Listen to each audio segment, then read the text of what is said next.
Setelah kita melihat pewahyuan-pewahyuan Hosea bagi orang bijak yang berkaitan dengan penghakiman dan pengharapan, serta pengungkapan penghakiman, kini kita siap beralih pada hikmat yang Hosea sampaikan melalui nubuat-nubuat tentang pengharapan yang Allah ungkapkan dalam bagian ketiga kitab Hosea. Dalam bagian pertama kitabnya, Hosea menjelaskan bahwa setelah masa penghakiman, Israel dan Yehuda akan dipersatukan kembali di bawah pemerintahan dinasti Daud pada hari-hari akhir.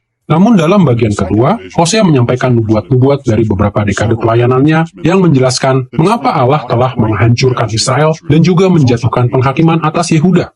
Kenyataan yang keras ini pasti telah menghancurkan hati para pemimpin Yehuda yang pertama kali menerima kitab Hosea. Apakah segala sesuatu sudah lenyap? Apakah ada yang dapat dilakukan Israel dan Yehuda untuk membalikkan keadaan? Bagian ketiga kitab ini menjawab pertanyaan-pertanyaan tadi. Hosea menyampaikan serangkaian pewahyuan lain yang telah diterimanya di sepanjang pelayanannya. Dan Hosea melakukan hal ini bagi mereka yang merindukan jalan hikmat menuju berkat-berkat Allah.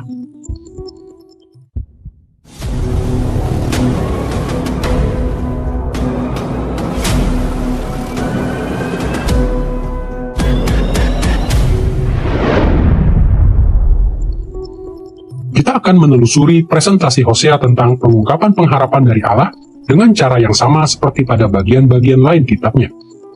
Kita akan meninjau makna asalinya, dan selanjutnya kita akan beralih pada penerapan modern. Jadi, apa makna asali yang Hosea ingin sampaikan kepada para pemimpin Yehuda yang pertama kali menerima kitabnya?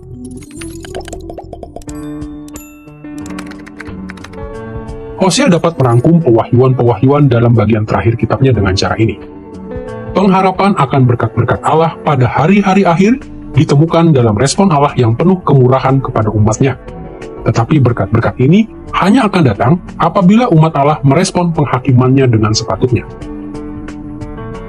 Dalam pasal-pasal ini, Hosea mengumpulkan nubuatan dari seluruh masa pelayanannya untuk membangun dua perspektif. Pertama, masih ada harapan akan berkat-berkat Allah di hari-hari akhir karena respon Allah yang penuh kemurahan terhadap dosa-dosa umatnya. Tetapi yang kedua, nubuat-nubuat Hosea juga menegaskan bahwa berkat-berkat di hari akhir hanya akan datang bila umat Allah merespon penghakimannya dengan sepatutnya.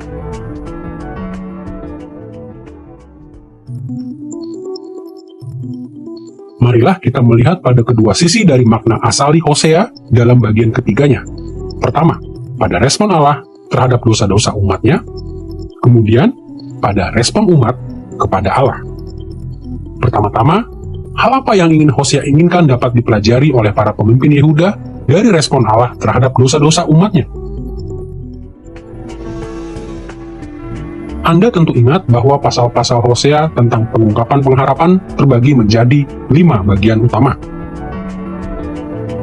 Perbandingan antara Israel dengan buah-buahan dalam pasal 9 ayat 10-12 dibuat Hosea ketika dia menerima nubuatan awal tentang invasi Asyur pada tahun 732 sebelum Masehi.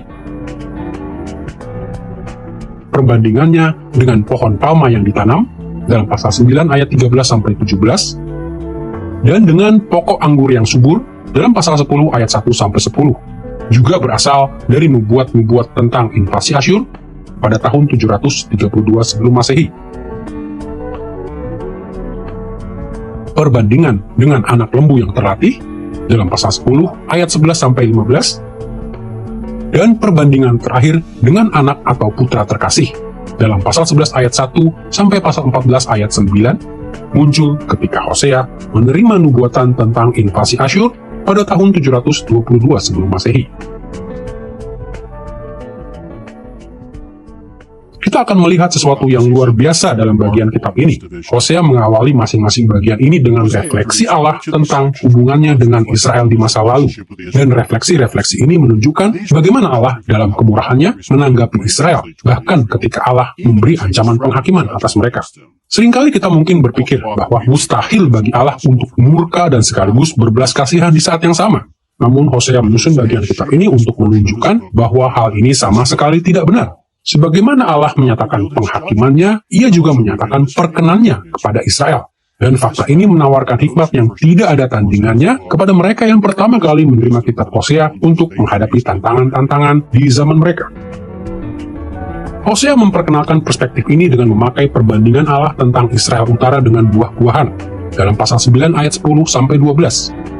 Ayat ini mengungkapkan bagaimana kenangan Allah tentang masa lalu menunjukkan respon kemurahannya terhadap dosa-dosa Israel.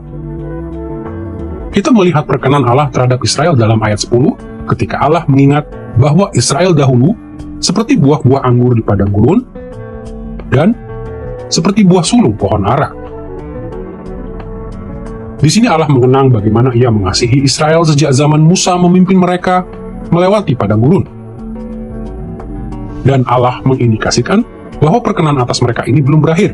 Bahkan ketika Allah mengumumkan invasi Asyur pada tahun 732 sebelum Masehi. Ayat-ayat ini juga menunjukkan kesabaran Allah terhadap Israel. Di ayat 10, Allah mengatakan bahwa penyembahan berhala dan persundalan Israel sudah dimulai sejak zaman dahulu. Beginilah perkataannya. Nenek moyangmu telah pergi kepada Baal Peor dan telah membaktikan diri kepada dewa keaiban. Seperti kita baca dalam Bilangan pasal 25, pada zaman Musa orang-orang Israel menyembah berhala-berhala Moab dan terlibat dalam ritual-ritual kesuburan dengan wanita-wanita Moab, sementara mereka sedang dalam perjalanan menuju ke tanah perjanjian. Jadi, penyembahan berhala dan persundalan Israel bukanlah hal yang baru.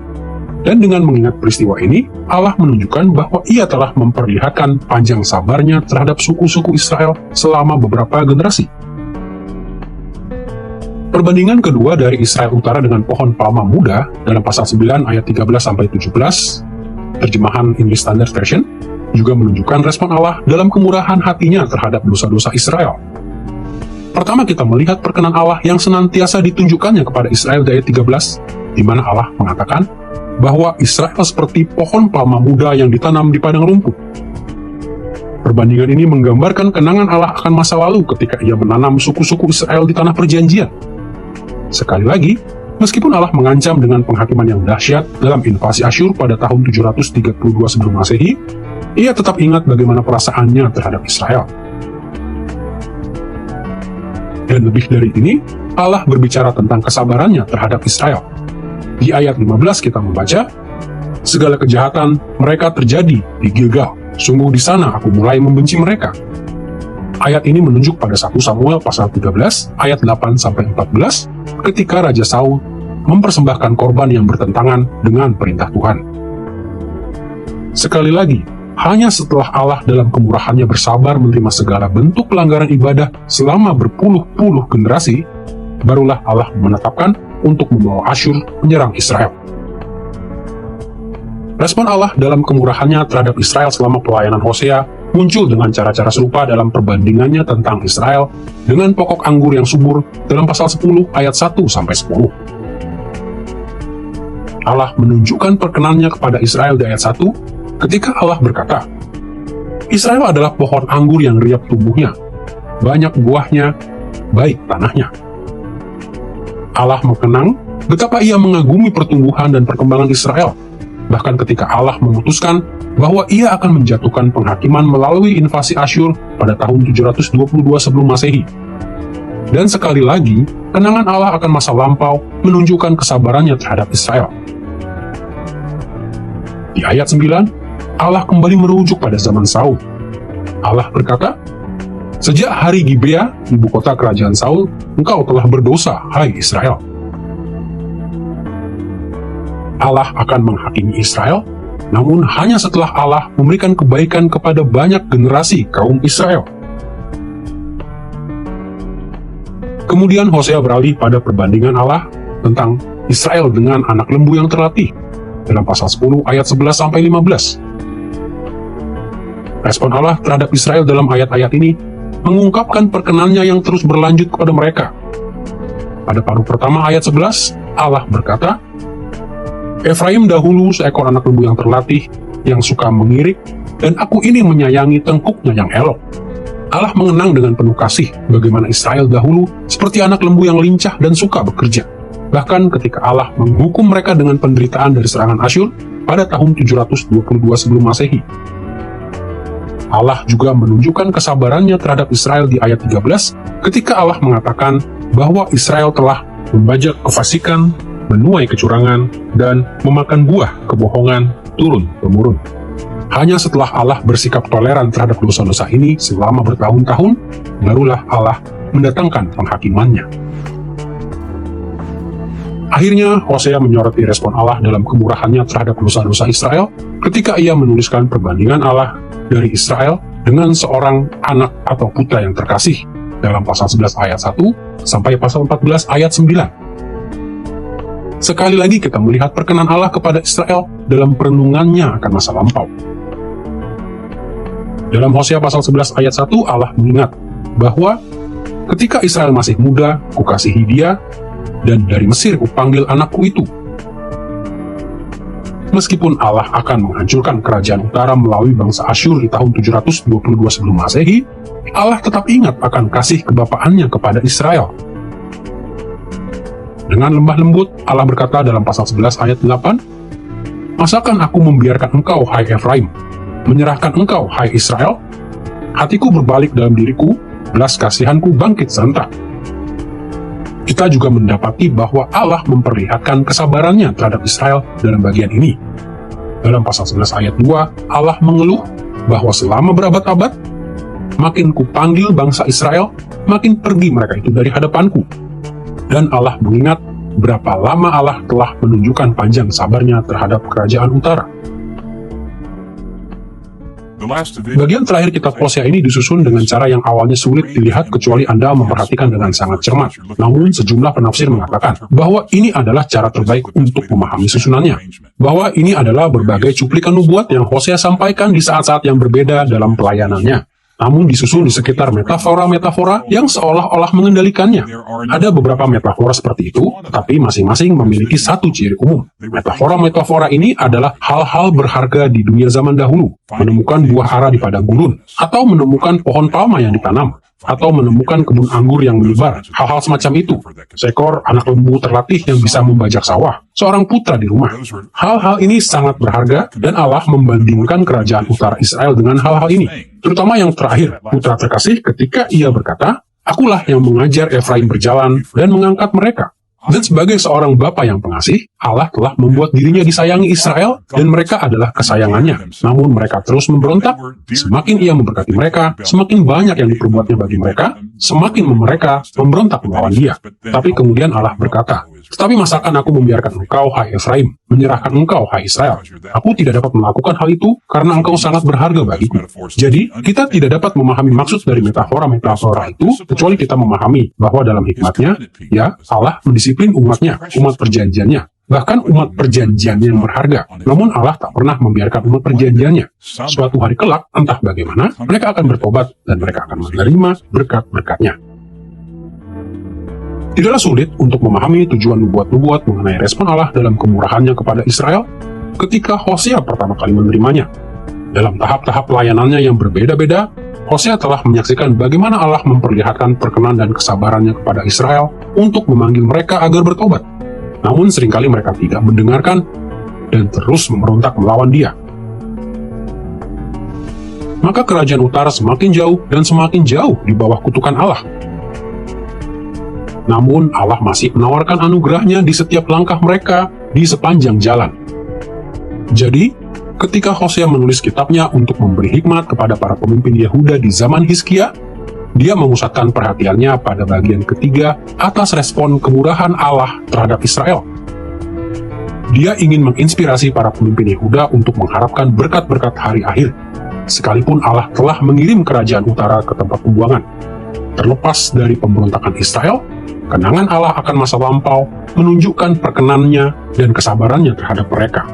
Dan hal ini menawarkan pengharapan bagi Yehuda bahwa suatu hari kelak kedua kerajaan akan dipersatukan kembali di bawah pemerintahan dinasti Daud, dan Allah masih akan mencurahkan berkat-berkat hari akhir ke atas umatnya.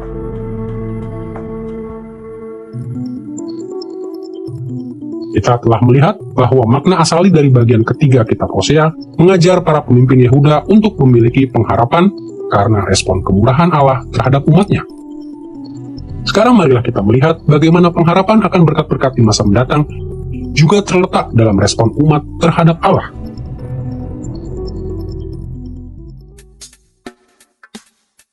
Rangkuman pewahyuan di bagian ketiga kitab Hosea ini sebagai berikut. Pengharapan untuk berkat-berkat Allah di hari akhir hanya akan tiba ketika umat Allah merespon penghakimannya dengan cara yang benar. Sikap kemurahan Allah terhadap umatnya sepanjang masa pelayanan Hosea menawarkan pengharapan bagi berkat-berkat Allah di masa yang akan datang. Namun di saat yang sama, Hosea tidak mengurangi signifikansi dari tanggung jawab manusia. Jika para pemimpin Yehuda ingin melihat Allah mencabut kutuknya dan mulai membawa umatnya ke arah berkat-berkat pada hari akhir, maka umat Israel dan Yehuda perlu melakukan sesuatu. Mereka harus bertobat dan hidup dalam pelayanan kepada Allah. Seperti kita ketahui, 5 unit dari bagian Hosea ini pertama kali dinyatakan kepada Hosea pada tahap-tahap yang berbeda dari pelayanannya. Namun karena kerajaan utara berpaling dari Allah jauh lebih awal daripada kerajaan selatan, awal dari bagian ini terutama berfokus pada respon Israel terhadap Allah. Memang, selama pemerintahan Ahaz dan Hizkia, Yehuda juga jatuh ke dalam pemberontakan terhadap Allah. Karena itu, belakangan Hosea juga menambahkan seruan bagi Yehuda untuk merespon Allah dengan kerendahan hati dan pertobatan. Dalam perbandingan Allah tentang Israel dengan buah-buahan, dalam pasal 9 ayat 10-12, Hosea mengimbau Israel untuk mengingat kembali sejarah panjang pemberontakan mereka melawan Allah.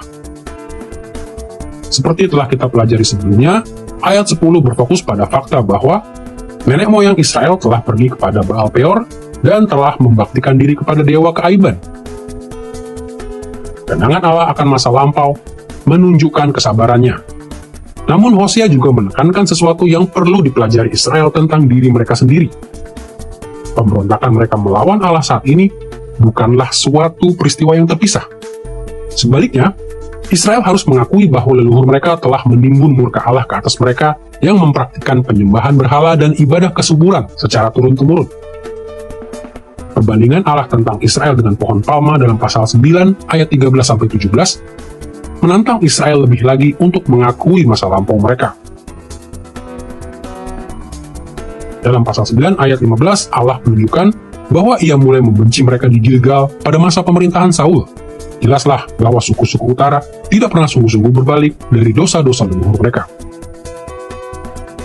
Seperti yang Hosea katakan dalam pasal 9 ayat 17, mereka tidak mendengarkan dia. Penolakan Israel yang berulang kali terhadap peringatan-peringatan dari Allah ini membuat dosa-dosa mereka sangat besar di hadapannya. Ketika Allah membandingkan Israel dengan pohon anggur yang subur dalam pasal 10 ayat 1-10, kita melihat fokus yang serupa pada pertobatan atas masa lampau. Dalam pasal 10 ayat 9, Allah mengumumkan bahwa dosa-dosa Israel telah berlangsung sangat lama, sejak zaman Raja Saul. Telah kita baca sebelumnya, bahwa Allah memberitahu mereka, "Sejak hari Gibea engkau telah berdosa, hai Israel." Namun Hosea juga menunjukkan dalam ayat 2 bahwa kendati mereka mengaku telah merendahkan diri mereka di hadapan Allah, hati mereka licik. Dan lagi di ayat 4, Allah berkata bahwa mereka membual, mengangkat sumpah dusta, mengikat perjanjian. Ketika Allah membandingkan kerajaan utara dengan anak lembu yang terlatih dalam pasal 10 ayat 11-15, sekali lagi Allah menegaskan perlunya Israel mengakui dosa mereka. Di ayat 13, Allah menuduh Israel atas sejarah panjang pemberontakan mereka dan penolakan mereka untuk bertobat dengan mengatakan, "Kamu telah membajak kefasikan, telah menuai kecurangan, telah memakan buah kebohongan. Kamu telah mengandalkan diri pada caramu sendiri dan pada banyaknya pahlawan-pahlawanmu." Terjemahan English Standard Version. Seperti telah kita lihat, unit ini kemungkinan besar berasal dari masa nubuat Hosea tentang invasi Asyur pada tahun 722 sebelum Masehi, setelah Ahaz mulai memerintah di Yehuda. Tidak seperti raja-raja sebelumnya, Ahaz memimpin Yehuda memberontak melawan Allah. Jadi di sini, selain berbicara tentang respon Israel kepada Allah, Hosea juga berbicara tentang respon Yehuda. Namun, berbeda dengan Israel, Yehuda tidak memiliki sejarah panjang pemberontakan di masa lampau. Jadi, Hosea berfokus pada respon Yehuda dalam keberadaan mereka pada saat itu. Di pasal 10 ayat 11-12 kita membaca pernyataan ini. Yehuda harus membajak, Yakub harus menyisir tanah baginya sendiri. Taburlah bagimu kebenaran, tuailah kasih setia. Bukalah bagimu tanah baru, sebab sudah waktunya untuk mencari Tuhan, supaya ia datang dan menghujani kamu dengan kebenaran.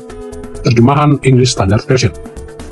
Alih-alih mengajak Yehuda bertobat dari sejarah kegagalan yang panjang, Hosea mendesak Yehuda agar memperhatikan apa yang sedang terjadi saat itu. Mereka harus berbalik dari jalan Ahas yang jahat. Mereka harus menabur kebenaran dan menuai kasih setia. Mereka harus membuka tanah baru atau tanah yang belum ditanami. Mengapa?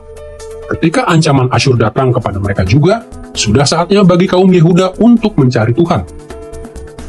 Jika mereka berbalik dari jalan hidup mereka yang jahat, maka akan tiba hari baru bagi Yehuda. Allah akan datang dan menghujani mereka dengan kebenaran. Dengan perkataan ini, Hosea merujuk pada berkat-berkat hari-hari akhir ketika Israel dan Yehuda bersatu kembali di bawah pemerintahan dinasti Daud. Namun, kerajaan Yehuda tidak bisa memenuhi peran mereka sebelum mereka bertobat, dan kebenaran Allah dilimpahkan atas mereka. Terakhir, perbandingan Allah tentang Israel dengan seorang anak atau putra terkasih dalam pasal 11 ayat 1 sampai pasal 14 ayat 9 menampilkan pembahasan yang paling ekstensif tentang perlunya Israel mengakui segala kegagalan mereka di masa lampau. Sekali lagi, Allah mengonfrontasi mereka dengan sejarah panjang pemberontakan mereka. Allah telah memperlakukan mereka sebagai putranya sejak zaman Musa. Namun, dalam pasal 11 ayat 2 Allah mengingat fakta ini. Makin kupanggil mereka, makin pergi mereka itu dari hadapanku. Mereka mempersembahkan korban kepada para Baal dan membakar korban kepada patung-patung. Sikap keras kepala Israel sepanjang abad-abad ini mendorong Allah untuk menyimpulkan dalam ayat 7 sebagai berikut. Umatku betah dalam membelakangi aku, dan meskipun mereka berseru kepada Yang Maha Tinggi, Ia tidak akan memulihkan mereka sama sekali. Israel telah menjadi begitu rusak, sehingga Allah tidak akan menjawab seruan munafik mereka yang meminta kemurahan. Ketika masa pembuangan Israel berlanjut, suku-suku utara harus meninggalkan kesalehan munafik yang tidak tulus dari leluhur mereka. Allah memanggil mereka agar sungguh-sungguh bertobat dari dosa-dosa mereka. Namun Allah juga kembali meyakinkan Israel bahwa berkat-berkat hari akhir akan tetap datang ke atas mereka. Kita membaca di ayat 11 bahwa mereka akan datang seperti burung dengan gemetar datang dari Mesir dan seperti merpati dari tanah Asyur. Lalu aku akan menempatkan mereka lagi di rumah-rumah mereka. Demikianlah firman Tuhan.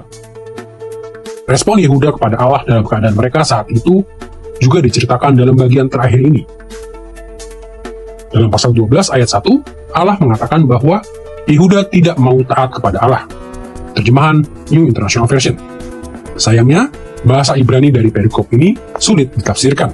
Kalimat ini dapat diterjemahkan sebagai apresiasi Allah atas Yehuda dalam kontras dengan Israel, dan juga dapat diterjemahkan sebagai ucapan penghakiman atas Yehuda. Tetapi, mengingat penempatan perikop ini menjelang akhir dari masa pelayanan Hosea, kemungkinan besar ini adalah ungkapan penghakiman. Ketika penghancuran Samaria semakin mendekat, pemberontakan Yehuda semakin menjadi-jadi seperti halnya Israel. Dengarkanlah pasal 12 ayat 3-7, nubuat terakhir dan terpanjang tentang Yehuda di bagian ketiga dari kitab Hosea sebagai berikut. Tuhan mempunyai perbantahan dengan Yehuda. Ia akan menghukum Yakub sesuai dengan tingkah lakunya dan akan memberi balasan kepadanya sesuai dengan perbuatan-perbuatannya. Di dalam kandungan ia memegang tumit saudaranya, dan dalam kegagahannya ia bergumul dengan Allah. Ia bergumul dengan malaikat dan menang. Ia menangis dan memohon belas kasihan kepadanya. Di Betel ia bertemu dengan dia, dan di sanalah dia berfirman kepadanya, yakni Tuhan Allah semesta alam, Tuhan namanya. Jadi dengan pertolongan Allahmu, kembalilah, peliharalah kasih setia dan hukum, dan nantikanlah Allahmu senantiasa. Terjemahan English Standard Version. Dalam perikop ini, Allah mengajak Yehuda untuk mengingat kisah kehidupan Yakub dalam Kejadian pasal 25-36. Nubuatnya mencatat bagaimana Yakub telah berdosa ketika dia memegang tumit saudaranya. Tetapi Yakub juga bergumul dengan Allah dan dengan malaikat di Peniel. Di sana Yakub menangis dan mencari perkenan Allah, dan dia telah menang. Implikasinya, Hosea mengajak Yehuda meratapi dosanya dan memohon pengasihan Allah. Dan apa hasilnya bagi Yakub? Dia bertemu Allah di Betel dan belajar sekali lagi bahwa Allah adalah Tuhan Allah semesta alam, sebuah gelar ilahi yang merujuk pada Allah sebagai kepala pasukan malaikat. Hosea menerapkan kisah Yakub kepada Yehuda. Yehuda juga dapat memperoleh perkenan Tuhan, Allah tentara surgawi, ketika mereka menghadapi musuh-musuh mereka, baik Asyur maupun Babel. Apabila dengan pertolongan Allah mereka kembali atau bertobat, memelihara kasih setia dan hukum, dan menantikan Allah senantiasa, maka mereka akan menyaksikan Allah campur tangan bersama pasukan malaikatnya demi mereka. Tidak sulit untuk melihat mengapa Hosea memasukkan pernyataan tentang Yehuda ini menjelang penghujung kitabnya. Anda tentu ingat bahwa dia menyusun kitabnya ketika Yehuda menghadapi ancaman Asyur, tepat sebelum pendudukan Sanherib pada tahun 701 sebelum Masehi. Atau, Hosea menulisnya ketika Yehuda menghadapi ancaman Babel, tepat setelah pendudukan Sanherib pada tahun 701 sebelum Masehi, seperti kita ketahui dari Yesaya pasal 39 ayat 6. Pada saat yang manapun, Yehuda saat itu sangat membutuhkan pertolongan Allah. Jika mereka ingin melihat Allah memimpin tentara malaikatnya melawan musuh-musuh mereka, mereka perlu merespon dengan kerendahan hati dan pertobatan. Mereka perlu mengakui bahwa mereka sudah berbuat seperti Yakub di masa mudanya, dan bahwa mereka harus menjadi seperti Yakub di masa hidupnya yang kemudian. Hanya dengan demikian, barulah Yehuda dapat menjadi saluran berkat hari-hari akhir Allah bagi kerajaan utara Israel. Namun, betapapun Hosea memohon agar Yehuda bertobat, dia tahu bahwa para pemimpin Yehuda juga membutuhkan pengharapan bagi suku-suku utara di tempat pembuangan. Hosea telah menyatakan dengan jelas dalam bagian pertama kitabnya bahwa berkat-berkat Allah akan datang setelah Israel dan Yehuda bersatu kembali di bawah pemerintahan dinasti Daud. Jadi pengharapan Yehuda untuk berkat-berkat hari-hari akhir hanya akan terlaksana jika Israel kembali kepada Tuhan. Karena itu, Hosea menutup bagian terakhir kitabnya ini dengan seruan panjang bagi Israel agar mereka bertobat dalam pasal 14 ayat 2-9. Dengarkanlah pasal 14 ayat 2-4 berikut. Bertobatlah hai Israel kepada Tuhan Allahmu, sebab engkau telah tergelincir karena kesalahanmu. Bawalah sertamu kata-kata penyesalan, dan bertobatlah kepada Tuhan. Katakanlah kepadanya, ampunilah segala kesalahan, sehingga kami mendapat yang baik, maka kami akan mempersembahkan pengakuan kami. Asyur tidak dapat menyelamatkan kami. Kami tidak mau mengendarai kuda, dan kami tidak akan berkata lagi, ya Allah kami, kepada buatan tangan kami, karena engkau menyayangi anak yatim. Intinya, Hosea memanggil orang-orang Israel Utara, baik yang tinggal bersamanya di Yehuda, atau yang terserak di wilayah-wilayah lain, untuk bertobat kepada Tuhan Allahmu. Dan untuk memastikan bahwa mereka tahu bagaimana melakukan hal ini, dia memberi mereka ibadah pertobatan. Mereka harus mengatakan kepada Tuhan, ampunilah segala kesalahan. Mereka harus meminta kepada Allah untuk mendapat yang baik, mempersembahkan pengakuan kami, atau mengangkat sumpah. Mereka harus menolak semua pengharapan dalam Asyur dan kuda-kuda atau kekuatan militer manusia. Mereka harus menolak semua penyembahan berhala dan tidak mengatakan Allah kami kepada sebuah berhala. Dan apa respon Allah terhadap pertobatan tulus mereka? Dalam pasal 14 ayat 8, Allah berfirman, mereka akan kembali dan diam dalam naunganku, dan tumbuh seperti gandum. Mereka akan berkembang seperti pohon anggur yang termasyur seperti anggur Libanon. Jika orang-orang Israel Utara merendahkan diri mereka dengan cara ini, Allah berjanji akan mencurahkan berkat-berkat.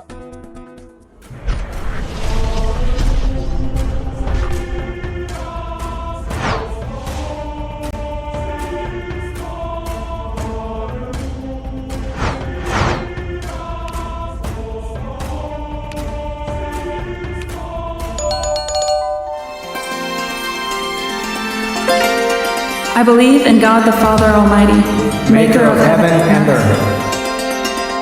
I believe in Jesus Christ, His only Son, our Lord, who was conceived by the Holy Spirit and born of the Virgin Mary. He suffered under Pontius Pilate, was crucified, died, and was buried. He descended into hell. The third day He rose again from the dead. He ascended into heaven, and is seated at the right hand of God the Father Almighty. From there He will come to judge the living and the dead. I believe in the Holy Spirit, The Holy Catholic Church, communion of saints, the forgiveness of sins, the resurrection of the body, and the life everlasting. Amen.